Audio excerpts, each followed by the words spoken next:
Quero saudar a você com a paz do Senhor Jesus. Estamos juntos mais uma semana, esta é a terceira semana desse novo trimestre, o último de 2023, até os confins da terra. É o tema da nossa série de lições que estamos falando sobre as missões transculturais. Glória a Deus! A terceira destas lições está focalizada no Antigo Testamento. O título, inclusive, é Missões Transculturais no Antigo Testamento. A princípio, são duas coisas que não se combinam. Quando nós pensamos em missões, pensamos na tarefa que Jesus deixou à igreja, mas através desta lição. Na passada, nós olhamos a natureza de Deus e como a sua natureza, mormente através do seu amor, atingiu para salvação, Desde o Antigo Testamento havia esta luz, este desejo e esta atuação de Deus. Mais claro ainda vai ficar nesta lição, onde nós olharemos para o decorrer do Antigo Testamento e vamos descobrir o coração missionário de Deus durante este caminho. Portanto, nós dividiremos este estudo em 3 tópicos. O primeiro deles, nós vamos falar sobre as alianças de Deus para com o seu povo. Logo depois, nós vamos falar sobre a missão de Deus para Israel, que era o povo central do Antigo Testamento. E terminaremos este estudo com a atuação missionária de Deus através da nação de Israel. Portanto, no primeiro tópico, nós fomos lembrados pelo pastor Wagner Gabi, que comentou esta série de lições, de que Deus fez alianças com o seu povo. E nós vamos olhar brevemente para essas 3 principais alianças, compromissos, contratos que Deus fez para com o seu povo. A primeira delas é a aliança da promessa, feita com Abraão. A segunda é a aliança da lei, feita com a nação de Israel. E a terceira é a aliança da graça, feita através de Jesus Cristo. A primeira das alianças, portanto, nós mencionamos na lição passada, está em Gênesis capítulo 12, versículo 2 e 3, e vamos nos lembrar deste texto agora. E far-te-ei uma grande nação, e abençoar-te-ei, e engrandecerei o teu nome. É Deus falando com Abraão. E tu serás uma bênção. E abençoarei os que te abençoarem, e amaldiçoarei os que te amaldiçoarem, e em ti serão benditas todas as famílias da terra. Ora, através da aliança da promessa de Deus para com Abraão, Deus estava escolhendo para si um povo, através de uma genealogia, ou seja, do lombo de Abraão, da semente de Abraão. Os filhos de Abraão seriam então separados para serem chamados povo de Deus. E ainda que esta promessa veio a um homem que não tinha filhos, o Senhor provou o milagre a partir daí, fazendo o milagre de que ele pudesse ter filho e filhos de filhos, e assim hoje nós conhecemos a nação de Israel, toda a população que vem da semente, da origem, da genealogia da pessoa de Abraão. E esta foi a promessa que Deus fez a Abraão. Deus pediu fé da parte de Abraão, testou, mas Abraão foi obediente e pela graça do Senhor, a partir dele se levantou um povo diferente dos demais. Por quê? Porque eram especiais? Porque eram melhores do que os outros? Não. Levantou-se um povo porque Deus os escolhera para um propósito, e estes foram chamados a descendência de Abraão. Gálatas 3, 8 e 9, ainda o texto bíblico diz: ora, tendo a Escritura previsto que Deus havia de justificar pela fé os gentios, anunciou primeiro o evangelho a Abraão, dizendo: todas as nações serão benditas em ti. De sorte que os que são da fé são benditos com o crente Abraão. Queridos, a discussão teológica sobre este assunto de fé e lei seria um pouco mais profunda do que aquilo que nós vamos estar estudando neste tópico. No entanto, estes versículos são suficientes para mostrar, através da revelação bíblica, de que a chamada de Abraão foi feita, em primeiro lugar, antes da aliança da lei, portanto, fora dela, anterior a ela. E veja de que Abraão é dito pela palavra de Deus, não só no Antigo Testamento, mas no Novo Testamento, de que ele foi justificado porque creu em Deus. A sua obediência demonstrou a fé que ele teve no Deus que o chamou e ele foi justificado então pela fé. E por causa disso, a Bíblia aí em Gálatas nos revela de que o que Deus fez em Abraão foi falar-lhe, foi apresentar-lhe o evangelho e fazer da sua semente, de que algo no futuro, cuja semente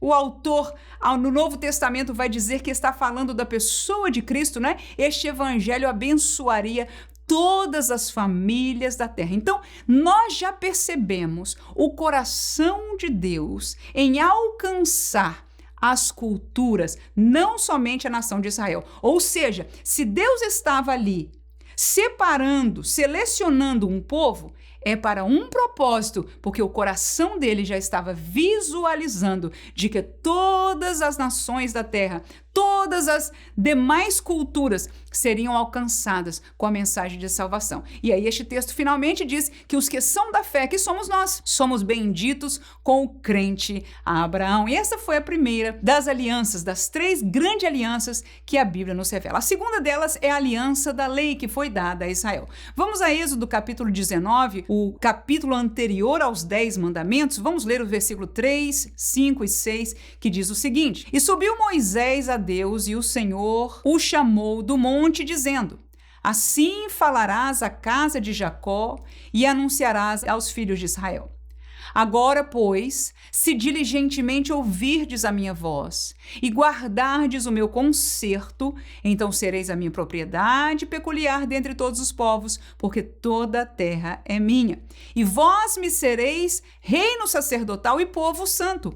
Estas são as palavras que falarás aos filhos de Israel. Portanto, Deus chamou a Moisés para lhe revelar algo que ele levaria ao povo. O que foi? No primeiro versículo que lemos está a palavra mais direta, um concerto, ou seja, um pacto, uma aliança de que há 2 partes, a parte de que Deus dá e a parte de que o povo dá. Cada um dos lados tem os seus deveres e direitos, não é? Claro que Deus é Deus, mas de qualquer maneira, houve um acordo, houve uma aliança de Deus, que ele se comprometia a alguma graça, a algum favor em função de Israel, se Israel obedecesse o caminho que ele estava proposto. Então, esta aliança da lei foi dada através da boca de Moisés. Deus falou com Moisés e Moisés, segundo lemos aí, Deus disse: fala e leva isso à nação, ao povo de Israel.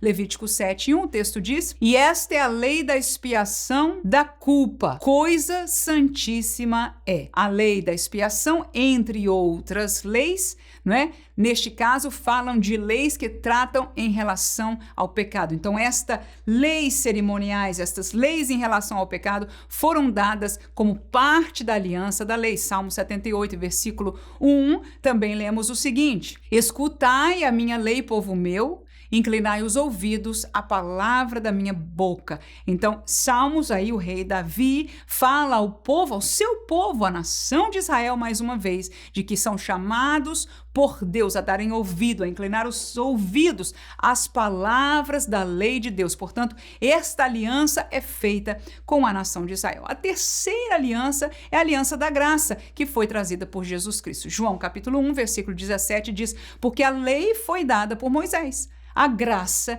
e a verdade vieram por Jesus Cristo. Gálatas 4 e 5, o texto diz: Mas vindo a plenitude dos tempos, Deus enviou o seu Filho, nascido de mulher, nascido sob a lei, para remir os que estavam debaixo da lei, a fim de recebermos a adoção de filhos. Repare, por favor, que quando Paulo está escrevendo isso, ele diz: no tempo certo, na plenitude dos tempos, quando o tempo perfeito de Deus chegou, Deus enviou a Jesus, nascido de mulher, nascido sob a lei. Ou seja, dentro ainda da aliança da lei, em termos de tempo, foi quando Jesus veio. Claro que nele se começou uma nova aliança, sem dúvida, vamos falar disso. Mas perceba que Paulo está dizendo isso, que na plenitude dos tempos veio Jesus, nascido de mulher, nascido sob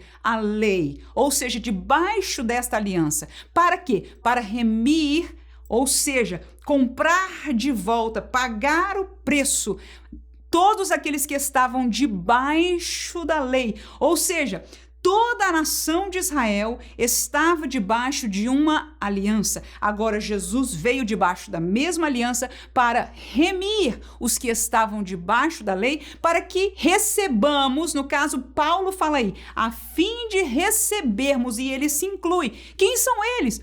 O povo israelita. Então, como nós conhecemos no texto de João, ele veio para o que era seu e os seus não receberam.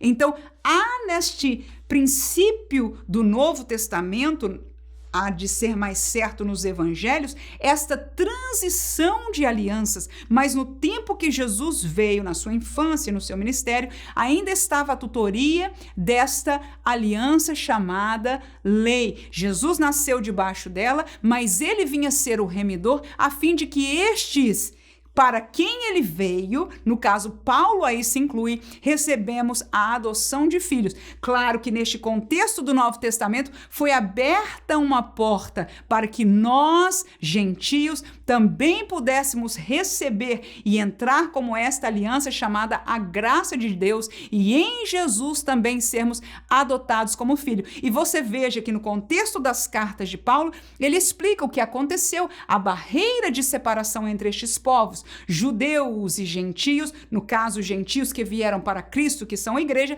foi separada, foi derribada. Portanto, estes dois se fizeram num só povo, chamado a Igreja de Jesus Cristo. E esses que vieram, então, pela fé em Jesus, são chamados filhos, foram adotados por filhos de Deus. Amém? Marcos capítulo 14 e versículo 24, o texto diz, e disse-lhes, isto é o meu sangue, o sangue do Novo Testamento, que por muitos é derramado. Então Jesus está mostrando ali, pouco antes dele se entregar na cruz do Calvário, através daquela ceia que ele ceou com os seus discípulos ali. Então ele mostra o pão, ele mostra o vinho, e ele, ao tomar o vinho, ele diz, este é o símbolo, né? Este é o meu sangue, o sangue de um novo testamento, uma nova aliança, aleluia. Então em Jesus se abre um novo pacto, uma nova aliança para com o seu povo. Não deixamos de ser povo de Deus,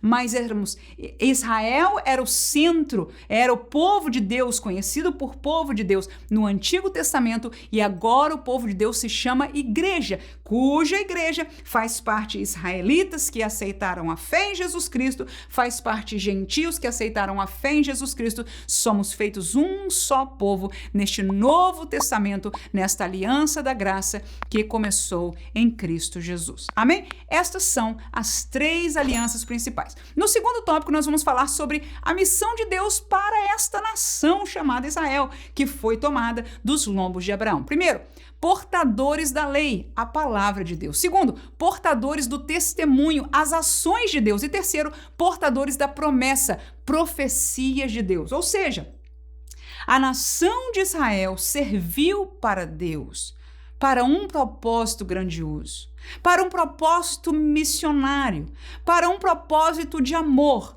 não só para com eles mesmos, povo de Israel, mas segundo o texto bíblico que nós vamos ter claro neste dia, para com toda a humanidade. Está evidenciado na chamada de Abraão, mas nós vamos olhar para a missão que Deus deu a Israel e vamos descobrir que Deus sempre teve isso em seu coração. Deuteronômio 4:13, estamos falando de Israel ser portador da lei, que é a palavra de Deus. Diz assim, então vos anunciou ele o seu concerto, que vos prescreveu os 10 mandamentos. e os escreveu em 2 tábuas de pedra. Portanto, aquele texto que nós conhecemos ali em Êxodo capítulo 20, os 10 mandamentos, foi dado o quê? Por Deus para o seu povo, para a nação de Israel. Então, Deus deu o seu conserto, a sua lei nas mãos daquele povo. Portanto, Israel era os portadores da lei de Deus. Claro, não só os 10 mandamentos, toda a lei. No entanto, nos faz entender claramente de que foram eles quem receberam. Hebreus capítulo 8, versículo 5 diz: os quais servem de exemplar e sombra das coisas celestiais. Como Moisés divinamente foi avisado, estando já para acabar o tabernáculo, porque foi dito: olha, faze tudo conforme o modelo que no monte se te mostrou. Portanto, Moisés recebeu de Deus, viu, não é? Deus o fez ver o modelo do santuário, do tabernáculo que ele tinha que construir. Portanto, tudo no que é tocante da lei, seja a lei no sentido dos 10 mandamentos, as explicações, as questões cerimoniais todas, inclusive como lemos aí a questão do tabernáculo, tudo foi Deus que, pelo seu propósito, para revelar determinadas coisas a nós, a humanidade, entregou na mão da nação de Israel. Portanto, Israel eram portadores da lei. Segundo Israel, eram portadores do testemunho, ou seja, as ações deste Deus. Vamos olhar uns textos aí interessantes. Êxodo 7:5 diz assim: então os egípcios saberão que eu sou o Senhor, quando estender a mão sobre o Egito e tirar os filhos de Israel do meio deles. Ora, você conhece bem a história. Moisés foi levantado por Deus para ser o líder que tirou os filhos de Israel do Egito. Mas este texto nos chama a atenção de que Deus usaria, portanto, esta libertação do povo de Israel para mostrar ao Egito, para mostrar a Faraó e todo o povo do Egito que aquele povinho escravo tinha um Deus todo-poderoso, um Deus maior do que os seus deuses, um Deus maior do que o poderio de Faraó, para que isto fosse reconhecido, ou seja, Deus conhecido à nação do Egito, o povo de Israel foi usado para testemunho das ações de Deus, e nós conhecemos, Deus agiu, foram 10 pragas só para começar a história, e mais toda a caminhada, o Mar Vermelho e tantas outras coisas adiante. Josué capítulo 2, versículo 9 a 11, e disse aos homens: bem sei que o Senhor vos deu essa terra, e que o pavor de vós caiu sobre nós, e que todos os moradores da terra estão desmaiados diante de vós. Porque temos ouvido que o Senhor secou as águas do Mar Vermelho diante de vós, quando saíes do Egito. E o que fizeste aos 2 reis dos amorreus, a Seom e Og, que estavam da além do Jordão, os quais destruíste. Ouvindo isso, desmaiou o nosso coração, e em ninguém mais há ânimo algum por causa da vossa presença, porque o Senhor vosso Deus é Deus em cima nos céus e embaixo na terra. Quem falou isso? Alguém da nação de Israel? Não. Uma prostituta em Jericó, que quando os espias foram espiar aquela cidade, ela os encontrou, os chamou, os escondeu e falou estas palavras. Que palavras são essas? O que quer isso dizer? Que eles ouviram o que o Deus de Israel fez com os egípcios. O que o Deus de Israel fez para tirá-los da mão dos egípcios. O que o Deus de Israel fez no caminho desde que eles saíram do Egito até chegarem naquela terra de Canaã. E como o coração deles estava apavorado, porque aquele povo, ou seja, os habitantes da terra de Canaã, reconheciam que o Deus de Israel era Deus em cima nos céus e embaixo na terra. Então nós vemos que Israel era portador do testemunho de Deus, das ações de Deus, do poder de Deus. Então aquela nação, quando andava, Deus obrava na vida deles, através deles, em favor deles, as demais nações da terra tinham um testemunho de um Deus que era com certeza muito mais poderoso do que os seus próprios deuses, que não eram deuses. Amém? Termino com Jeremias 22, 7 a 9, que diz: porque prepararei contra ti destruidores, cada um com as suas armas, e cortarão os teus cedros escolhidos e lançá-los-ão no fogo. E muitas nações passarão por esta cidade, e dirá cada um ao seu companheiro: por que procedeu o Senhor assim com esta grande cidade? Então responderão, porque deixaram o conserto do Senhor seu Deus e se inclinaram diante dos deuses alheios e os serviram. Queridos, este texto é o contrário da bênção, pelo contrário. Jeremias foi um profeta que chamou a atenção do povo a voltar em si, à obediência do Senhor. Mas o povo da época fechou os seus corações e os seus ouvidos à voz de Deus por aquele profeta. E o texto profético aí diz que depois daqueles dias, quando aquela cidade ficasse completamente destruída, seria tal a desolação que as pessoas de outras nações passariam e se perguntariam: o que é que aconteceu aqui? Por que se deixou acontecer isso? E a resposta ser-lhes-á dada, de que este povo deixou o concerto, a aliança que eles tinham com o Deus deles e se inclinaram para outros deuses. E aquilo que eles estavam vendo era a punição do Deus de Israel. E na sua punição, na sua justiça, na sua ação de justiça para com o seu povo, estava testemunhando aquilo que Deus é. Quem entende pode dizer amém, em nome de Jesus. Glória a Deus. Terceiro, eles eram portadores da promessa de Deus, as profecias que Deus deu para eles durante o tempo que eles estavam. Profecias para eles na época e outras para o futuro, não só para o Messias, mas coisas que ainda para os nossos dias não se cumpriram, como é o caso do tempo milenial que Ezequiel profetizou. Então nós encontramos tudo isso dado por Deus através da nação de Israel. Vamos aos dois textos aí. Isaías capítulo 42, versículos 5 a 7, diz assim: assim diz Deus, o Senhor que criou os céus e estendeu e formou a terra e tudo quanto produz, que dá respiração ao povo que nela está e espírito aos que nela andam. Eu, o Senhor, te chamei em justiça e te tomarei pela mão e te guardarei e te darei por conserto do povo e para luz dos gentios, para abrir os olhos aos cegos, para tirar da prisão os presos e do cárcere os que jazem em trevas. Havia promessa de alguém que seria levantado para esta realidade libertadora. Nesta profecia, na época, o povo de Israel não reconhecia quem era, quem haveria de aparecer. Pouco a pouco, eles conectaram com as demais profecias messiânicas e hoje nós reconhecemos que houve um que morreu, como diz aquele hino tão lindo, naquela cruz, glória a Jesus. E ele foi usado para ser luz para os gentios, para abrir os olhos dos cegos físicos e espirituais, para tirar da prisão presos espirituais que estavam jazendo, como está o texto aí de Isaías, em trevas. Este foi Jesus, mas aí estava uma profecia do Antigo Testamento. Eles eram os portadores das profecias, era o povo de Israel. Você vai lembrar quando Jesus nasceu, que alguns magos ouviram isso, ouviram das profecias, que se tinha falado. Até Herodes, quando recebeu a eles no palácio, pediu para olharem os livros das profecias para saber se estava escrito, que informação, onde estaria aquele menino. Portanto, aleluia, toda a informação profética de Jesus está contida nos textos proféticos que Deus deu à nação de Israel. Eles foram portadores, que privilégio, glória a Jesus, de terem sido portadores das promessas de Deus. Isaías 53, essa tão linda que nós conhecemos tão bem este texto.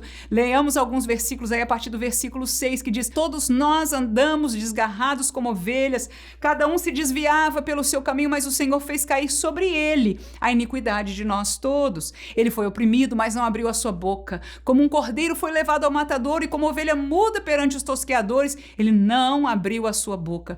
Da opressão e do juízo foi tirado. Quem contará o tempo da sua vida? Portanto, foi cortado das terras dos viventes e pela transgressão do meu povo foi ele atingido. E puseram a sua sepultura com os ímpios e com o rico na sua morte, porquanto nunca fez injustiça, nem houve engano na sua boca. Todavia, ao Senhor agradou moê-lo, fazendo-o enfermar. Quando a sua alma se puser por expiação do pecado, verá a sua posteridade, prolongará os dias e o bom prazer do Senhor prosperará na sua mão. O trabalho da sua alma ele verá e ficará satisfeito. Com o conhecimento, meu servo justo justificará muitos, porque as iniquidades deles levará sobre si. Está aí o colorário profético sobre a vinda do Messias, sobre a vinda de Jesus Cristo, que veio para isso, para levar sobre si, levar sobre ele a nossa iniquidade, as nossas dores, as nossas enfermidades. Glória a Deus por isso. E ao entregar a sua alma na morte, ele viu, aleluia, o fruto futuro. Glória a Deus, que até hoje já João viu nos céus por aquela revelação que o próprio Senhor o levou a ver. Aqueles que já estavam lá cantando, com vestes brancas, digno é o Cordeiro, aleluia, cantando glórias ao Senhor. No entanto, foi Israel que lhe foi dado o privilégio, através destes santos profetas, homens de Deus, de carregarem a profecia acerca do futuro, ou seja, acerca do que Deus estava mostrando para o futuro, não só de Israel, mas da humanidade. Glória a Deus. Textos como de Daniel, que fala sobre a estátua, fala sobre uma realidade de toda a humanidade. Glória a Jesus. Estas profecias Deus deu através de sua nação, de seu povo, Israel. Vamos olhar para o terceiro tópico e último, que é o começo da nossa lição, da nossa terceira lição. Textos da leitura bíblica em classe propostos para nós vão estar claros aí neste tópico. A atuação missionária agora de Deus através de Israel. Claro que no segundo tópico, através da lei, do testemunho e da promessa, Deus já estava, aleluia, apresentando, se fazendo conhecer entre as nações o Deus de Israel. Aleluia! E quando viesse Cristo, haveria essa transição para uma nova aliança chamada da graça, quando se pregaria, se apresentaria já esta salvação perfeita para que todos pudessem entender, crer pela fé e aceitar a Jesus como seu Salvador. Mas agora no terceiro tópico nós vamos falar sobre atuações específicas no tempo ainda do Antigo Testamento com gente de outras nações. Em primeiro lugar, anunciando ao mundo. Segundo lugar, abençoando o mundo. E terceiro, provendo para o mundo. Foram essas as atuações missionárias de Israel. Jonas capítulo 3, versículo 1 a 5, diz o texto o seguinte: veio a palavra do Senhor segunda vez a Jonas dizendo: levanta-te e vai à grande cidade de Nínive e prega contra ela a pregação que eu te disse. E levantou-se Jonas e foi a Nínive segundo a palavra do Senhor. Era, pois, Nínive uma grande cidade de 3 dias de caminho. E começou Jonas a entrar pela cidade caminho de um dia e pregava e dizia: ainda 40 dias e Nínive será subvertida. E os homens de Nínive creram em Deus e proclamaram um jejum e vestiram-se de panos de saco, desde o maior até o menor.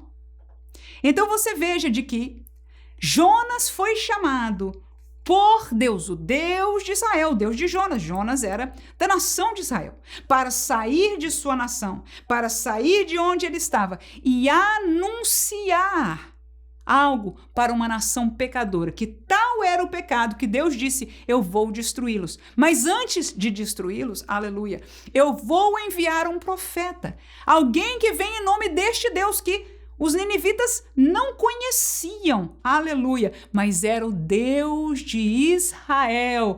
Glória a Deus. Então, através de Israel, Deus estava anunciando a outras nações de que se eles não crescem neste Deus, né? Se eles não se arrependessem, não mudassem o seu caminho, Deus traria destruição. E foi esta a palavra simples que Jonas foi levado. Você conhece que da primeira vez ele pegou outro caminho, mas segundo o texto nós começamos a ler. Na segunda vez, Deus o chama para a mesma jornada e ele faz. E para surpresa, inclusive de Jonas, o que aconteceu com o povo de Nínive? Está escrito aí no versículo 5. Eles creram, proclamaram jejum, vestiram de panos de saco, ou seja, se humilharam desde o maior até o menor e clamaram a Deus. O rei disse: a ver se o Deus de Israel se arrepende daquilo que ele planejou ou quer ou vai fazer contra nós. E o que aconteceu? Deus ouviu a sua fé, aleluia, a sua atitude de humildade diante dele, que creram neste Deus, que se humilharam e pediram perdão e pediram reconciliação, misericórdia, e o Senhor concedeu e não destruiu aquela cidade. Amém? Então, Israel foi usada aí neste caso de Jonas para anunciar esta palavra. O segundo caso, para abençoar o mundo. Vamos olhar para o texto de 1 Reis, também está na leitura bíblica em classe, 17, 20 a 24, diz assim: E clamou ao Senhor e disse: Ó Senhor meu Deus, também até a esta viúva, com quem eu moro, afligiste, matando-lhe seu filho.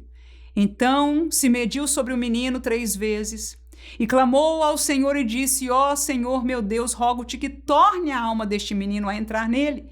E o Senhor ouviu a voz de Elias, e a alma do menino tornou a entrar nele, e ele reviveu.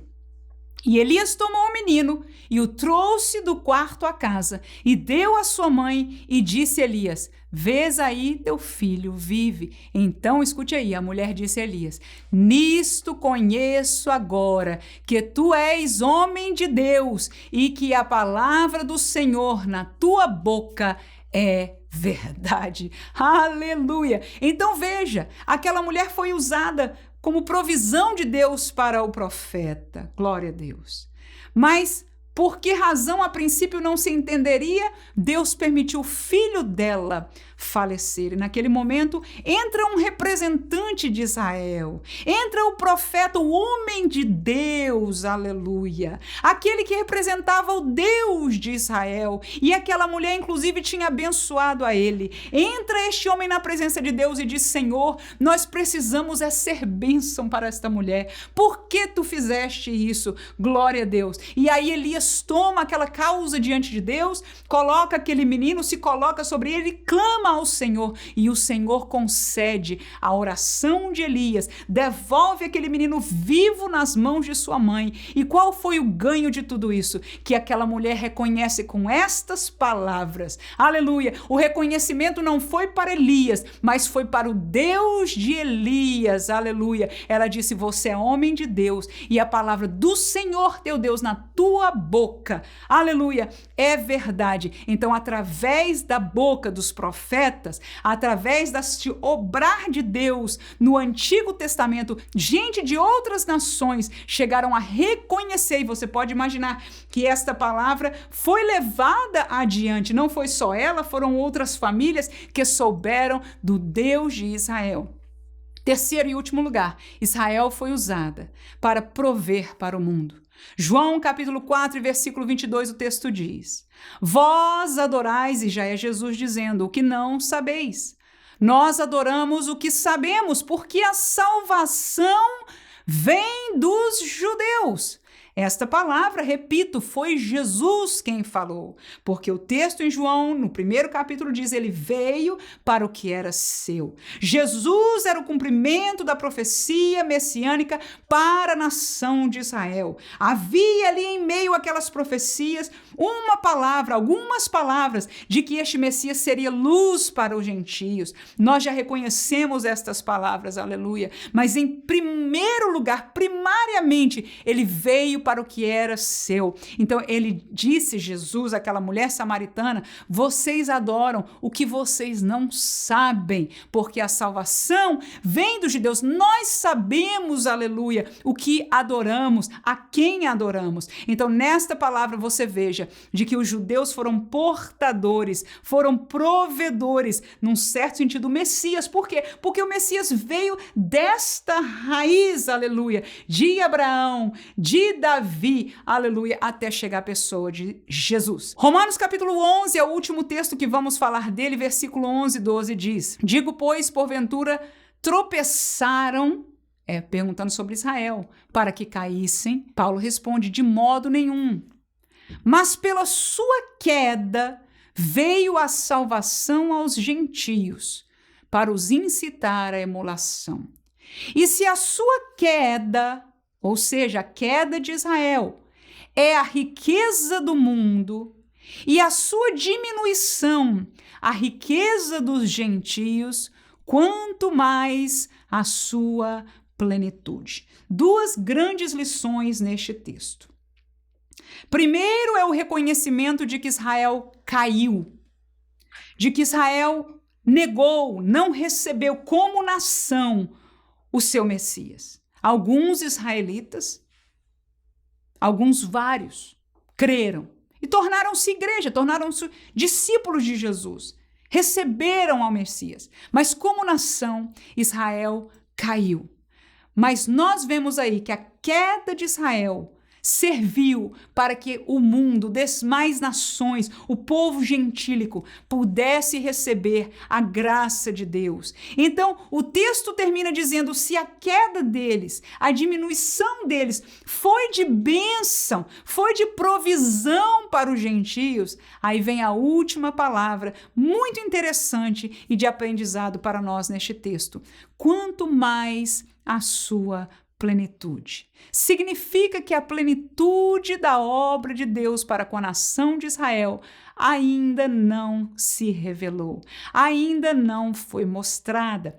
Revelada a nível de profecia foi. Ezequiel capítulo 38, entre outros textos, nós vemos de que no futuro o Filho do Homem voltará, resgatará o remanescente de Israel e será rei em Jerusalém, aleluia, do seu povo, numa aliança completamente diferente daquilo que nós reconhecemos. Isso com certeza é assunto para uma outra lição. Mas reconhecemos que o trabalho, a obra de Deus com Israel não terminou. Estamos em um tempo de que eles estão caídos, eles estão diminuídos, eles estão apartados, aleluia. E este tempo se abriu de graça, da graça para o mundo gentílico, que tem a cada dia entrado pessoas, aleluia, no caminho da salvação pela fé em Jesus Cristo. Mas este tempo haverá de terminar. Um dia a trombeta tocará e Jesus mesmo diz, semelhante ao que aconteceu no tempo de Noé,